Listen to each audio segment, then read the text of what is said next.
अस्सलामु अलैकुम दोस्तों। शायर जिन्नात नगरी के दो जिन्नों शायर और काराका की पुर इसरार कहानी। एक खैर का परतू था और दूसरा शर का मुजस्समा। दोस्तों, कहानी में आगे बढ़ने से पहले मेरी आप दोस्तों से गुजारिश है कि चैनल को सब्सक्राइब करें और बेल के आइकॉन को दबाएं ताकि आने वाली वीडियो का नोटिफिकेशन आपको बर वक्त मिले। यानी तुम मेरी खातिर शादी नहीं करोगी? मैंने जल्दी से कहा। हाँ, उसने जवाबन कहा, लेकिन शर्त वही है कि तुम मुझे गैबी हालत में रखोगे। लेकिन इस तरह तो तुम कभी भी अपने घर वालों से नहीं मिल पाओगी। मैंने संजीदा लहजे में कहा, क्या तुम मेरी खातिर ये कुर्बानी देना चाहती हो? हाँ शायर, शायद तुम्हें मुझसे मोहब्बत हो गई है। मैंने उसे छेड़ा तो उसके चेहरे पर ना सिर्फ मुस्कुराहट दौड़ गई बल्कि फितरी हया भी गालब आ गई। हाँ शायर, वो बोली तो उसकी आवाज़ में जल तरंग थी। हाँ शायर, मुझे वाकई तुमसे मोहब्बत हो गई है। मैंने देख लिया कि इंसान बेवफा, दगाबाज और हवस परस्त है, लेकिन उसकी नज़रों में दूसरों की माँ, बेटी और बहनोई की कोई इज्जत नहीं होती। अकेली लड़की को देखकर उन पर शैतान गालिब आ जाता है और वह हर मुमकिन तौर पर उसकी इज्जत लूटने की कोशिश करता है। वो इंसान से शैतान बन जाता है, दरिंदा बन जाता है, जबकि तुम जिनजात इंसानों से कतई मुख्तलिफ हो। इतना अरसा एक साथ रहने के बावजूद तुमने मुझ पर एक बार भी गलत नज़र नहीं डाली। तुम्हारी आंखों में मुझे हवस दिखाई नहीं दी। तुम हर लम्हा मेरी हिफाजत की, मेरी इज्जत की हिफाजत की। मैं तुमसे बहुत मुतासर हुई हूँ, इसलिए मैं तुम्हारी खातिर हर कुर्बानी देने को तैयार हूँ। उसकी बातें सुनकर मुझे अपने अंदर सुकून की लहरें दौड़ती हुई महसूस हुई। ऐसा नहीं है कि सब जिनजात एक जैसे होते हैं। नेक, शरीफ, पाकबाज जिनजादों में बुरे जिनजाद भी होते हैं जो आदमजाद लड़कियों को ना सिर्फ अगवा करके ले जाते हैं बल्कि उन्हें अपने दिल की मलका बना लेते हैं। मुझ पर एतबार करने का शुक्रिया आबदा, मैंने तशक्कर अमीज़ लहजे में कहा। शुक्रिया तुम्हें नहीं, मुझे तुम्हारा अदा करना चाहिए, आबदा अदाए नाज से बोली। शुक्रिया तो तुम अदा करो या मैं, बात तो एक ही है, मैंने मोहब्बत अगीन लहजे में कहा तो वो हंस दी। अच्छा, आज हम कहीं बाहर चलते हैं, आबदा ने मौजू बदलते हुए कहा। कहाँ? किसी अच्छे से होटल में, उसने मुस्कुराते हुए कहा। हम वहाँ खाना खाएंगे, काफ़ी पिएंगे और खूब एंजॉय करेंगे। क्या गैबी हालत में? नहीं, हम ज़ाहरी हालत में जाएंगे, उसने जवाब दिया। मैंने हमकारी भरी, लेकिन खाने के लिए पैसे कहाँ से आएंगे? वो मेरे पास हैं, आबदा अदाए नाज से बोली। जब मैं यहाँ थी और मुझे जेब खर्च मिलता था तो मैं जमा करती रहती। अब तक मेरे पास ढेर सारे पैसे जमा हो गए हैं। मैंने पुरसकून अंदाज में सांस ली, फिर तय पाया कि हम आज रात ज़ाहरी हालत में किसी अच्छे होटल में जाकर रात का खाना खाएंगे और काफ़ी पिएंगे। आबदा मुझे अख्तर का सूट दे गई, मैं उसे पहन लूं, साथ ही वो बूट भी ले आई थी। मैं जिन्नात नगर में पहने जाने वाले लिबास में मलबूस था, इसलिए अख्तर का सूट पहनना मुझे अजीब सा लग रहा था, लेकिन मजबूरी थी। मैं आबदा का मान नहीं तोड़ना चाहता था, इसलिए मैंने शाम को वो सूट पहन लिया और बूट भी पहन लिए। जब शाम का अंधेरा फैल गया और वो तैयार होकर आई तो मैं तैयार होकर बरगद के दरख्त के करीब खड़ा उसका इंतज़ार कर रहा था। वो बहुत अच्छे से तैयार होकर आई थी, जिससे उसका रंगो रूप निखर गया था। वो बेहद हसीन लग रही थी कि मेरी आंखें उस पर से हट ही ना रही थीं। ओ हेलो, क्या देख रहे हो साहिर? आबदा ने ज़ेरे लब मुस्कुराते हुए कहा।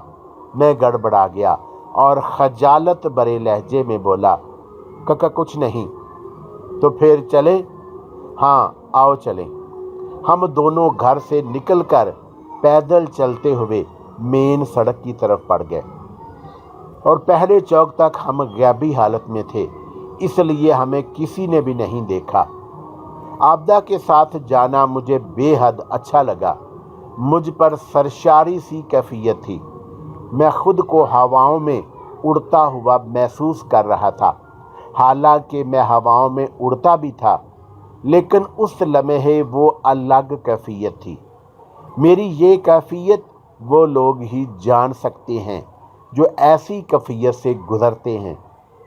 मेन रोड पर पहुंचते ही मैंने उस होटल का नाम पूछा तो उसने शहर के सबसे महंगे होटल का नाम बताया और फिर मैंने उसका हाथ पकड़कर उसे आंखें बंद करने को कहा तो उसने आंखें बंद कर ली। कुछ ही लम्हों के बाद हम मतलूबा होटल के पास मौजूद थे। अब हम दोनों को ज़ाहरी हालत में ले आओ, आबदा ने कहा तो मैंने असबात में सर हिलाते हुए अंगूठी पर हाथ फेरा तो यकदम हमारे गिर्द दूसरों को दिखाई ना देने वाला रोशनी का हिसार फैल गया और जब वो हिसार ख़त्म हुआ तो हम ज़ाहरी हालत में आ गए। चूँकि वहाँ कोई मौजूद नहीं था, इसलिए किसी भी की नज़र हम पर ना पड़ी थी। फिर हम दोनों खुशी खुशी होटल में चले गए। वो बेहद शानदार होटल था। हाल तो लोगों से भरा हुआ था। ख्वाबनाक माहौल में खाना खाते हुए मुझे बहुत अच्छा लग रहा था। आबदा ने अपनी पसंद के मुताबिक खाना मंगवाया। खाना खाने के दौरान मैंने महसूस किया कि कुर्बो जवार की मेज़ों पर बैठे लोग हमें देख रहे थे। कुछ की आंखों में रश्क था तो कुछ की आंखों में हवस। मैंने सिर्फ नज़र किया, किसी को देखने से रोक नहीं सकता था। ये उनका अपना अमल था। खाना खाने के बाद हमने काफ़ी पी और होटल से निकलकर चहलकदमी करने लगे। सड़क पर ट्रैफिक रवां दवां थी। फुटपाथ पर लोग आ जा रहे थे। मैंने महसूस किया कि आते जाते लोग हमें मुड़ मुड़ कर देख रहे हैं। यकीनन आबदा का हुस्न उन्हें मतवज्जा करने पर मजबूर कर रहा था। हालांकि मैं भी खूबसूरत नौजवान के रूप में था। आबदा ने भी मेरी खूबसूरती की तारीफ़ की थी, लेकिन जब मैंने उसे बताया कि जितना वो मुझे खूबसूरत समझ रही है, मैं उतना खूबसूरत नहीं हूँ। मैं एक मामूली शक्ल सूरत का जिनज़ाद हूँ जो कोई भी शक्ल इख्तियार कर सकता है। लेकिन उसने इस बारे में फ़लसफ़ियाना अंदाज में सिर्फ इतना तबसरा किया कि इंसान या जिनज़ाद को शक्ल सूरत का नहीं, दिल का खूबसूरत होना चाहिए। मेरे बारे में उसकी यही राय थी। मैं दिल में का बहुत अच्छा हूँ। हम बातें करते हुए जा रहे थे कि दफ़तन मुझे यूँ महसूस हुआ जैसे कोई हमारे पीछे पीछे चल रहा हो। मैंने बेइख्तियार रुक कर और मुड़ कर देखा, लेकिन हमारे पीछे कोई भी नहीं था। ये मेरा वहम था या एहसास कि मैं मखमसे में पड़ गया। क्या हुआ साहिर? आबदा ने भी रुक कर मुझे देखा और इस्तफसार किया। कुछ नहीं। फिर क्यों रुक गए हो? वैसे ही थक गए हो? नहीं, मैं ज़ेरे लब मुस्कुराया ताकि मेरी हालत से आबदा को कोई अंदाज़ा लगाकर परेशान ना हो। मैं भला थक सकता हूँ। हम चलो फिर। हाँ ठीक है चलो। हम दोबारा चलने लगे, लेकिन मेरे कान खड़े हो चुके थे और मैं चौकन्ना था क्योंकि मुझे उसी साए का ख्याल आ गया था जिसे मैंने चंद रोज़ कबल आबदा के अक़ब में देखा था। चंद कदम चलने के बाद मुझे एक बार फिर वही महसूस हुआ कि कोई तो हमारे पीछे पीछे चल रहा है। तो मैंने बेइख्तियार मुड़कर देखा। अगले ही लम्हे मैं ठठक कर रुक गया। हमारे पीछे वाकई एक साया मौजूद था जो मेरे मुड़ते साथ ही पलक झपकने से पहले गायब हो गया था। मैं एक बार फिर रुक गया और आंखें फाड़ फाड़ कर इधर उधर देखा, लेकिन साया गायब हो चुका था या नज़रों से उजल हो गया। अब क्या हुआ शायर? आबदा की आवाज़ मेरी समात से टकराई तो मैंने गर्दन मोड़कर उसे देखा। वो चलकर मेरे सामने आ खड़ी हुई और उसके चेहरे पर हैरत के तासुरात मौजूद थे। कुछ नहीं, मैंने टालने वाले अंदाज में कहा। शायर, आबदा मेरी आंखों में देखती हुई बोली, मुझे लगता है कि कोई मसला है। मसला? कैसा मसला? नहीं, कोई मसला नहीं है। मैं आबदा को साए के बारे में बताकर परेशान नहीं करना चाहता था, इसलिए टालने वाले अंदाज में कहा। तो फिर तुम बार बार क्यों रुक रहे हो? वो बोली। और मैंने तुम्हारे चेहरे के तासुरात से भी नोट किया है कि तुम्हें किसी बात ने परेशान किया है। तुम्हारे चेहरे पर भी हवाइयाँ उड़ रही हैं। क्या मैं सच कह रही हूँ ना? मैंने तवील सांस ली और खुद को पुरसकून करने की भरपूर कोशिश की। आबदा ने मेरे चेहरे के तासुरात सही नोट किए थे। ताहम मैंने बात बनाते हुए कहा, हाँ आबदा, मैं वाकई परेशान हूँ। किस बात पर? उसकी हैरत में मज़ीद इजाफा हुआ और वो चौंक कर बोली, मुझे डर लग रहा है। किस बात से? मैं चंद लम्हे खामोश उसे देखता रहा, फिर बोला, आबदा, मुझे इस बात से डर लग रहा है कि अगर तुम्हारे किसी रिश्तेदार ने तुम्हें मेरे साथ देख लिया तो। मैंने कहते कहते बात अधूरी छोड़ दी और उसके चेहरे के तासुरात देखने लगा। परेशान तो वो भी हो गई थी। मेरा रिश्तेदार? वो मुतअज्जबाना लहजे में बोली, यहाँ कौन सा मेरा रिश्तेदार मौजूद है? और वैसे भी अगर किसी ने देख लिया तो कुछ भी नहीं होगा, तुम टेंशन मत लो। मैंने असबात में सर हिला दिया और हम फिर चलने लगे। मैंने पूछा, क्या हम पैदल ही घर जाएंगे? पैदल चलना अच्छा नहीं लग रहा। अच्छा लग रहा है तो बस फिर चलते रहो। मैंने असबात में सर हिला दिया। कुछ ही दूर गए थे कि अचानक एक नौजवान हमारे सामने आ गया। मैंने एक उचटती सी उस पर नज़र डाली और सरसरी अंदाज में आबदा की तरफ देखा तो मैं इख्तियार चौंक पड़ा। फिर मैंने उस नौजवान की तरफ देखा तो अब तो मेरी हैरत दीदनी थी। वो नौजवान हैरत और गुस्से के मिले जुले तासुरात के साथ आबदा को देख रहा था। उसने एक गोसीली नज़र मुझ पर भी डाली थी। आबदा भी उसे देखकर परेशान हो गई थी और उसके चेहरे का रंग बिल्कुल बदल गया था। अब वो ना सिर्फ इतना कह पाई, शाकर भाई आप? बेगैरत लड़की, शाकर नामी नौजवान ने गुस्से से फुंकारते हुए कहा। अगले ही लम्हे वो आबदा की तरफ बढ़ा। सारे ख़ानदान की इज्जत खाक में मिलाकर अपने यार के साथ घूमती फिर रही हो। शर्म नहीं आती तुझे? बोल, शर्म नहीं आती?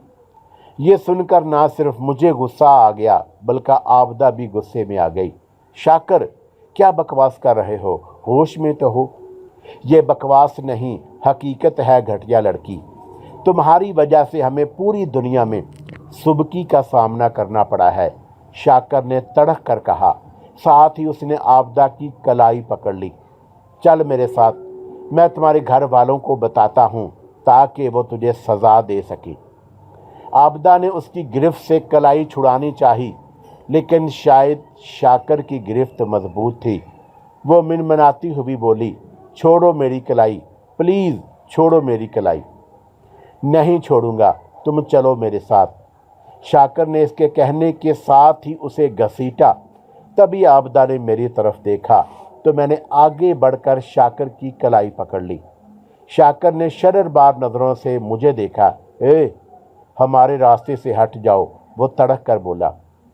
तुम आबदा को नहीं ले जा सकते। मैं ज़ब्त का मुजाहरा कर रहा था इसलिए नरम लहजे में कहा, ख्वाह मख्वाह का दंगा फसाद मुझे पसंद नहीं था, इसलिए मैं कोई तमाशा नहीं दिखाना चाहता था। शाकर ने मेरी कलाई पकड़कर एक झटके से अलग की और दांत कचकचाते हुए गर्ज कर बोला, दफ़ा हो जाओ यहाँ से, वरना तुम्हारे साथ बहुत बुरा होगा। अच्छा, मैं इस्तेहज़ाइया अंदाज में हंसा, क्या कर लोगे? मैं तेरा हुलिया बिगाड़ दूंगा, वो आलमे तैश में बोला। तो मैंने ज़ोर से कहका लगाया। इस दौरान आबदा खामोश थी। उसकी कलाई बेदस्तूर शाकर की गिरफ्त में थी और वो छुड़ाने की तगो दो कर रही थी। मेरे तंज़िया कहके ने शायद शाकर के तन बदन में आग लगा दी, लेकिन वो ज़ब्त कर गया था। उसने एक बार फिर आबदा को घसीट कर ले जाना चाहा, तो मैंने आगे बढ़कर एक बार फिर उसकी कलाई पकड़ ली। शायद अब की बार शाकर गुस्से पर ज़ब्त का बंद ना बांध सका, तभी उसने आबदा की कलाई छोड़कर मेरे जबड़े पर मुक्का जड़ दिया।